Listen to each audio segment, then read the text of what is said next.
di sana, tetapi kita adalah orang-orang yang luar biasa. Sekalipun orang sedang makan daging di luar, mereka berpesta, bersukacita di luar, tapi kita tetap memilih untuk ada di dalam rumah Tuhan. Amin. Mari yang belakang-belakang agak maju ke depan bagian tengah, karena kursi-kursi banyak yang kosong. Mari Bapak Daud mungkin bisa maju ke depan, Mama Yabes bisa lebih maju sedikit, Bapak Yanto dan Mama mari agak maju. Iya, kayaknya kalau yang sini sudah. Iya. Oke, terima kasih banyak atas kesediaannya. Shalom sekali lagi. Shalom. Haleluya, sekalipun kita sedikit tetapi suara kita sangat menggelegar. Puji nama Tuhan, pada sore hari ini kita akan sama-sama belajar daripada firman Tuhan. Secara fisik sebenarnya saya masih lunglai, masih lemah, tetapi puji nama Tuhan saya diberikan kekuatan untuk bisa berdiri di sini.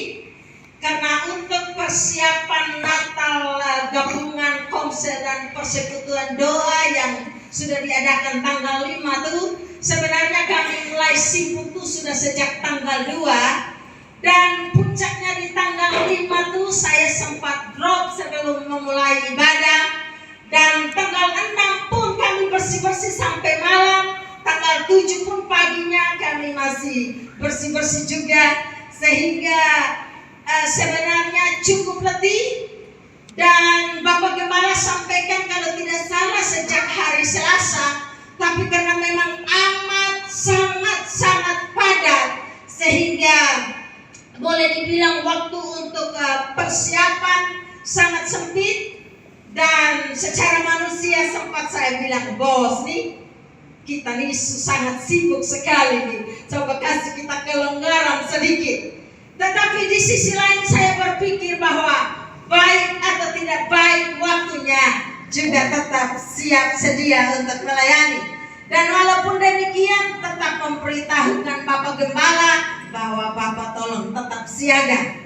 Tetapi puji nama Tuhan, sore hari ini masih semangat dan suara saya pun mungkin tidak kurang dari hari-hari sebelumnya. Amin. Haleluya. Dan kalau saya lihat dari sini, saudara-saudaraku sekalian bersemangat, saya pun pasti ikut semangat. Kita semua semangat di dalam Tuhan. Amin. Haleluya.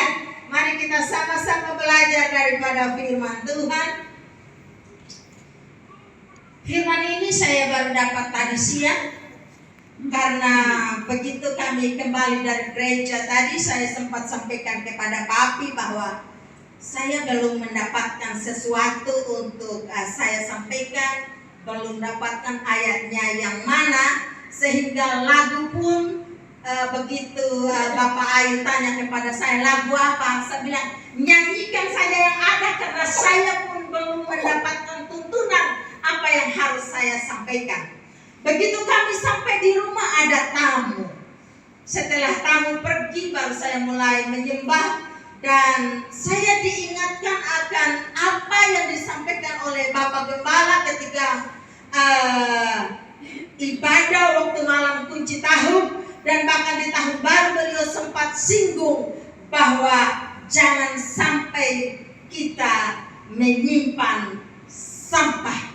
Itu sebabnya saya ditaruhkan di dalam Efesus pasalnya yang keempat, ayatnya yang ke-29 sampai ayatnya yang ke-32.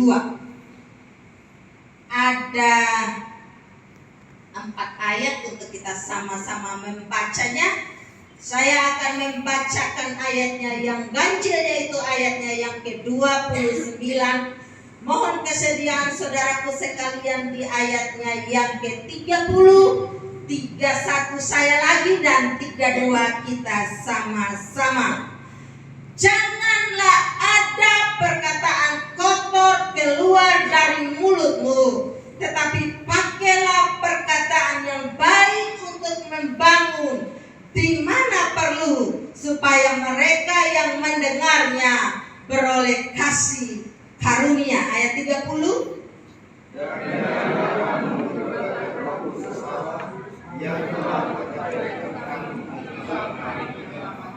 Ayat 31.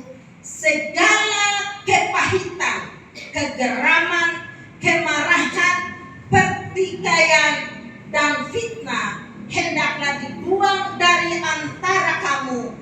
Demikian pula segala kejahatan. Ayat 32, 1, 2, 3. Tetapi hendaklah kamu ramah seorang terhadap yang lain, penuh kasih mesra, dan saling mengampuni sebagaimana Allah di dalam Kristus telah mengampuni kamu. Kita akan sama-sama belajar seperti yang saya katakan tadi. Saya teringat akan apa yang disampaikan oleh Bapak Gembala, bahwa jangan menyimpan sampah. Yang dimaksud adalah sampah-sampah rohani. Jangan kita simpan di dalam hati kita, yang mungkin kelihatannya rohani, tetapi itu menghancurkan kehidupan kita secara perlahan-lahan. Sehingga di dalam kondisi seperti apapun, sebaiknya kita bisa memposisikan diri kita di dalam identitas kita sebagai anak Tuhan, yang sadar bahwa kita punya identitas sebagai anak-anak Tuhan. Tolong angkat tangan. Amin. Dimanapun kita berada, kemanapun kita pergi, di dalam keadaan apapun yang kita alami, kita harus menyadari akan identitas kita sebagai anak-anak Tuhan. Itu sebabnya tidak bisa kita katakan hari ini tidak apa-apa, saya ada bersama-sama dengan mereka, melakukan apa yang mereka lakukan, agar saya tidak akan dibuang di antara mereka, toh nanti saya akan minta ampun juga kepada Tuhan. Tidak bisa. Ada hal-hal yang memang kita harus mengatasnamakan toleransi, tetapi ada hal-hal yang menyangkut identitas kita sebagai anak Tuhan, tidak bisa kita kompromi dan kita katakan hari ini biar saya lakukan dulu, habis ini baru saya minta ampun kepada Tuhan. Kita akan sama-sama memperhatikan ayat-ayat yang kita baca tadi, mulai ayatnya yang ke-29. Kita tahu bahwa konteks ini berbicara tentang komunitas. Sebab perikop dari pembacaan ini adalah kesatuan jemaat dan karunia yang berbeda-beda. Di dalam sebuah komunitas, sekalipun mungkin berjalan bersama-sama, ada saatnya kita saling menyatakan pendapat, dan belum tentu pendapat si A cocok dengan si B. Belum tentu apa yang ada di dalam pikiran si B cocok dengan apa yang ada di dalam pikiran si A. Tetapi di dalam sebuah komunitas rohani tentu saja berbeda dengan komunitas-komunitas yang ada di dalam dunia ini.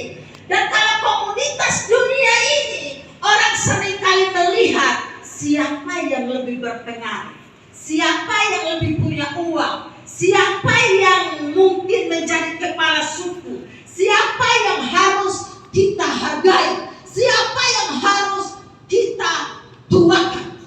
Tetapi di dalam komunitas rohani ada hal-hal yang harus kita perhatikan, dan kita tidak bisa melampaui batas. Kenapa? Karena di dalam komunitas rohani dibangun di atas dasar saling mengasihi. Amin. Ya. Kembali lagi tadi ayat 29.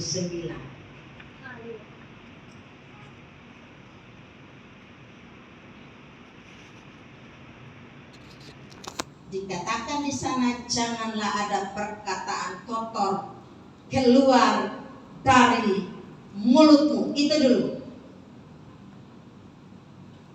Sebagai anak-anak Tuhan, seringkali kita tidak terlepas dari yang namanya, pernah saya katakan di sini, kadang-kala kita bilang keseleo lidah. Ada yang pernah berkata demikian, saya keseleo lidah. Sering. Kalau kita merasa keseleo lidah oleh karena kita memang tidak sengaja. Kalau bilang keseleo kan tidak mungkin sengaja toh. Tetapi satu hal saya merenungkan ini sore ini. Kalau hati kita beres, kita tidak akan mungkin mengucapkan sesuatu yang jahat. Sebab segala sesuatu bersumber dari hati kita. Pernah saya katakan di sini bahwa ada seorang hamba Tuhan berkata bahwa kalau hati kita kuat, tidak peduli apapun yang ada di sekitar kita, apapun yang datang dari luar untuk menyerang pikiran kita, kalau hati kita kuat, kita tidak akan terpengaruh. Terpengaruh sedikit sebagai manusia mungkin, tetapi kita tidak akan merasa nyaman untuk bisa menikmati kondisi itu. Dan kita katakan, oh mumpung tidak ada yang lihat, mumpung tidak ada yang dengar, toh Bapak Gembala tidak ada di sini, hamba-hamba Tuhan lain tidak ada di sini. Saudara, khotbah-khotbah seperti ini keras. Sesuatu yang keras itu membentuk akan karakter kita. Papi sampaikan tadi pagi bahwa di dalam rapat kami keluarga Sabu tadi malam, seorang anak Tuhan di dalam ikatan keluarga Raijiwa, dia katakan, saya bersyukur saya hadir di konser di Wayoti Natal konser malam itu. Ternyata masih ada hamba Tuhan dari GBI Siloam yang berani menyatakan bahwa rokok itu salah. Dan tahukah saudara, ketika khotbah itu disampaikan, ada anak-anak Tuhan yang sampai termehek-mehek. Ya. Dan berkata, bukan saya lagi yang berbicara, tetapi firman Tuhan yang berbicara. Dan dia katakan bahwa di gereja kami, pendeta-pendeta kami